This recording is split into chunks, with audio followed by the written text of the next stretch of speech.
Alright, so to everybody that was hoping that this servant was going to be Musashi Alter, I'm very sorry, but don't worry, she's just as cute. Have you seen her final ascension? This lady is an absolute banger. But not only does she have a super cute design, she's also a very, very good servant. The only odd thing is that she's a really good AoE assassin looping servant. The problem is that she's quick, and we just got Rikyu, who's like the same thing, but she's a berserker. So it's almost like, well, if you didn't get Rikyu, who's like the quick version of Summer Ibuki, then I guess you can use Huyan over here. And I hope I'm pronouncing that correctly. I know Huyan Zhou, I believe that's how you say it, but I'm sure I'll get flamed in the comments for my pronunciation. Regardless, she's still a very, very good servant. She's going to be very good for boss encounters. She's going to be really good for farming if you do not have a quick servant. But it's easier for me to show you why she's actually good than to just tell you about it. But before we begin, if you have not already,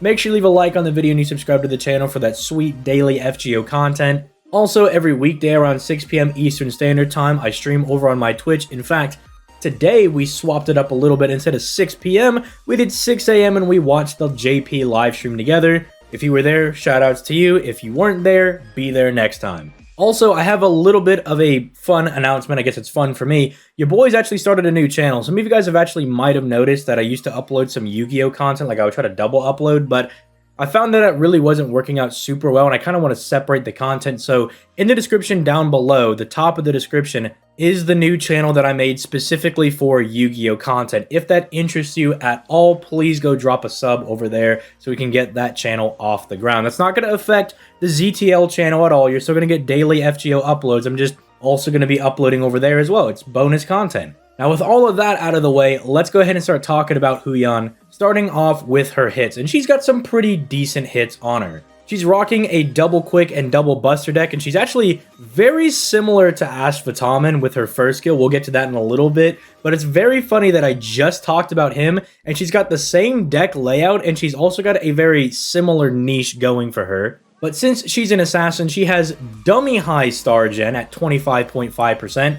And she's got that 5-hit extra attack that you know that I love. Unfortunately, she does have quite low NP gain at 0.53%, but do not worry, they remedied that by giving her an absurd 8-hit NP, so she's going to make up for that lower NP gain. Plus, also remember that Ruler Scotty came out, and when farming with Ruler Scotty, you get an additional 30% quick than you would with normal Scotty, and that really does make up for the lack of NP gain on a lot of these quick servants. So she is going to be fine, at least with Ruler Scotty. I believe as long as you're not farming against Berserkers, you can still use normal double Scotty with like a scope or something. So she still will be able to farm. It's just more optimal if you have Ruler Scotty, because then you can use her against Berserkers and stuff. But she's still going to perform very well. But you guys really aren't here for the hits. You guys want to see what she can actually do. So the hits are fine, blah, blah, blah. Who cares about all that? The skills are where this servant looks a little nutty. So I mentioned that she's very similar to Phantasm.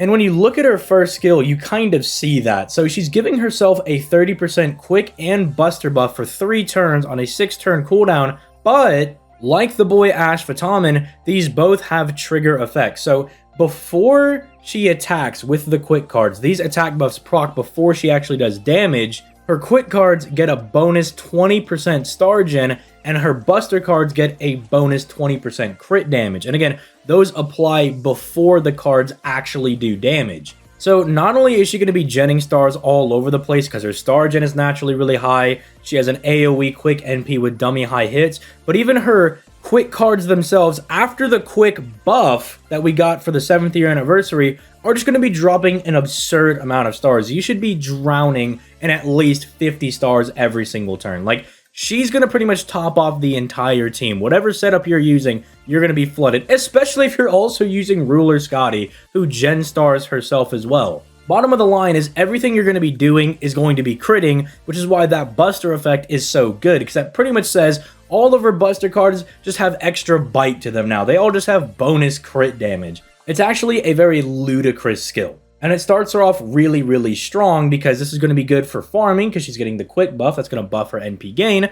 And if you're doing this in a challenge quest or some kind of boss fight, you're just going to crit the boss into oblivion. Because remember, if you're using her with Ruler Scotty, you're getting 100% Buster crit damage, and if you're using normal Scotty, you're getting 100% quick crit damage, and that's 4 of her 5 cards. So you could just do a wombo combo of Caster and Ruler Scotty and just obliterate whoever you want. I can see why they made her an assassin and gave her a bit lower attack, because if her attack was any higher, and God forbid she was like an Avenger or a Berserker or something, she might be too good. But this is just her first skill. Her second skill is also pretty dang good. It's giving her Pierce Invincibility for 3 turns and a 30% attack buff with 1 turn of star weight on a 6-turn cooldown. This, again, equally broken, because now, even when you're doing these big crit turns, right, or you're going to fire your NP, the enemy can't run or hide between their dodges or their own invincibilities, because she's got Pierce Invincibility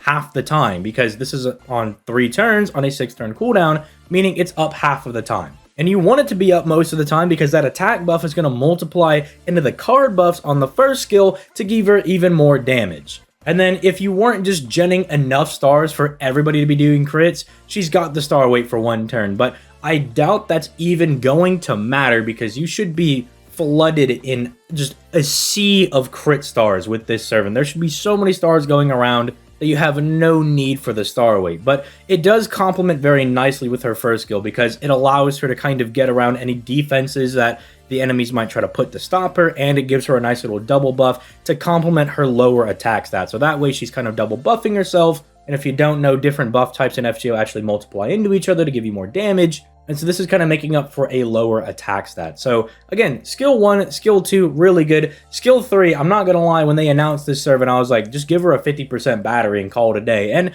they got really close. They gave her a 30% battery. But they also were like, well, we need to also make her still really good for challenging content. So they just slapped on double dodge for 3 turns. And we're like, you know what? Screw it. 100% buff removal resistance for 3 turns as well. So all of these crazy buffs you have, the newer bosses that like to yeet all of your buffs off of you, because if you haven't been playing JP, like every one of these bosses just love to like yeet all of your buffs off of you, and it's really annoying. Huyan over here is just like, nah, I'm not going to deal with any of that. Again, for half the time, because it's on a 3-turn uptime on a 6-turn cooldown, half the time you can't remove any of her buffs. So not only does she have the dodge, but it can't even be removed. They have to actually attack her to get through, which is just dummy insane. And it's also really good because, again, quick meta is kind of notorious for not really having any survivability. You know, arts teams now have Lady Avalon and Castoria. Buster comps at least have Merlin, and they have Himiko, who's also pretty tanky. But quick is pretty much just like, let's obliterate people as fast as possible. Scotty's got like 1 dodge on her NP, but like she really doesn't care about people like keeping them alive, and neither does Ruler Scotty, and neither does Van Gogh. They're all like, let's just obliterate the people as fast as possible. Here, take 1,000,000 crit damage, go blow them up. So this at least gives her some survivability, which pairs really nice with the quick meta and everything. The buff removal is really, really sick as well. But finally, moving into her NP to kind of close out the servant. I already mentioned her 8 hits. That's really ridiculous. But, oh, look at that. Her overcharge is giving her more quick buff. So at the bare minimum, if you have your first skill up, you have a 50% quick mana burst the turn that you fire her NP, because that 20% quick buff is going to add into her 30% quick buff on her skill 1 to give her a mana burst for that turn, which again helps her out with looping and helps out her damage even more, because now essentially on that turn you have a 50% quick buff multiplying into a 30% attack buff, which is pretty decent. But if that's not enough for you, she also has a special damage mod against evil alignment enemies, which is any of them, not evil alignment servants, just anybody that's evil, which again is not only going to help her out in a lot of boss fights, but it's going to help her out in farming as well. Because you finally get to that 3rd wave and maybe that servant's just a little too big for you to get over. Nope, they turn out to be evil. You just absolutely curse splatter them, because you get a huge hefty damage mod that also multiplies into your other damage buffs, and it just gets really insane from there. But we're not even finished, because they were just like, you know what, one last thing to throw onto her, just one little thing let's just throw in there to make her a little bit better. She's AoE and has a 40% chance to stun all the enemies, which I don't really think she needed, but it's really broken. It's really good, because you might have those turns where, you know, you seemingly have like a Waver or Bradamante style NP where you're like, oh cool, I just like stunned everybody, or I stunned 2 of the 3 enemies and I was able to not take any damage that turn. really disgustingly broken. Bottom line, this servant is very, very good. Is she a must summon? It's kind of hard to say. Because the only reason I'm reluctant to be like, she actually is the must summon, you must go for her, is that there are technically better options. Like, you'd be probably better off going for, like, Rikyu, because she's a berserker, kind of like the whole Summer Musashi or the Summer Ibuki philosophy that they're a berserker, you can bring them anywhere, they have type advantage against everybody, they're really good for that farming. Or maybe you'd be better off using someone like Voyager, who just got buffed recently and is now a whole lot better. You know, him being an extra class servant means you can, again, bring him to anybody, right? He's not going to get stopped by fighting a caster enemy like Yunnan over here is. Did I call her Yunnan? Huyan. I'm getting my names mixed up. But at the end of the day, she is still really, really good. If you ever at higher NP copies, I imagine you could bring her type neutral to things if she can farm against berserkers pretty well with Ruler Scotty and with the K-scope. So it just kind of depends, because she's also going to be really good for boss encounters. She's got an extremely good kit for taking down bosses. Like, pretty much all of the essentials that you would want a DPS servant to have, she's got them. Battery, 2 methods of survivability with a stun and a dodge. The fact that she is pretty self-sufficient with her own buffs. She's very self-sufficient with stars. The fact that you can't remove her buffs. All of that is really, really good. So it's kind of up to your discretion and what your box has. She's not quite like the Ibuki Doji where I'm like, this is like the premium main arts farmer now. That title probably goes to Rikyu for now, right? If you want to do quick farming. But she's still good enough, I think, to summon for, right? She is very good. If you do decide to like log on to JP and summon for her, she's very, very strong. You definitely will get your quartz worth out of using this servant. It's just, I hesitate to say that everybody's got to summon for her right now. So let me know your thoughts in the comments down below. Again, don't forget to check out the new channel in the comments and leave a like, subscribe, all that good stuff. But I will catch you guys in tomorrow's video where we're going to talk about my boy, the new writer, who I seemingly pulled as well instead of getting Huyan over here. But that's my struggles, not your struggles. Anyway, you guys have yourselves a nice day. Peace. Late, guys.